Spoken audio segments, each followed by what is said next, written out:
3 araw na si Daphne Jane Aguilar, 24 anyos, sa Intensive Care Unit o ICU. Bago ito, panay daw ang daing ni Daphne na dumadalas ang pagsakit ng kanyang ulo.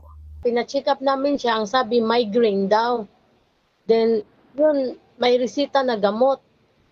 Ininom niya, nawala. Then until a week by week, sabi niya masakit na naman. Then 4 days siya hindi nagtrabaho. Tapos may lagnat, nagsusuka na yun. Dinala sa hospital. Pagdating ng hospital, tinest ng test. Until pagkagabi, nagsisseizure na siya. Simula nang masugod sa ospital, 8 beses nang nag-seizure si Daphne na tumatagal ng 25 minutos. Matapos ma-CT scan, saka nakitang may pagdurugo na pala sa utak si Daphne. Pero hindi pa malinaw kung saan at paano ito nangyari. Pero posibleng factor daw ay stress sa trabaho.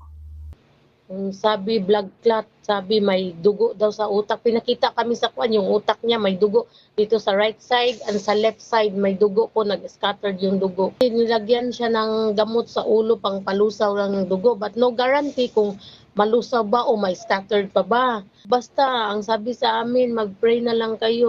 Single mom pa naman si Daphne, kaya hirap ang kanyang mga kamag-anak kung paano ipapaliwanag ang lahat sa kanyang 4 na taong gulang pa lang na anak. Ang hinahanap, ma'am, sabi lang namin nag-work pa. Kawawa. Palagi kasi nagsabi, asan si mami ko? Kawawa talaga ang bata, ma'am, kasi ang sabi niya, excited niya makita yung mama niya. Hindi namin pinakita kasi yung mentality impact sa bata. Hindi maganda. Tumataas ang kanilang gastusin at bills sa ospital, kaya nagsusumamo sila sa mga may mabubuting kalooban. Ako po'y nananawagan para sa pamangkin ko, si Daphne Jane. Humihingi kami ng tulong kahit kaunti-unti lang. Malaking tulong na yun sa amin, lalo na sa bayarin sa hospital, sa lahat-lahat po. Sana maawa po kayo.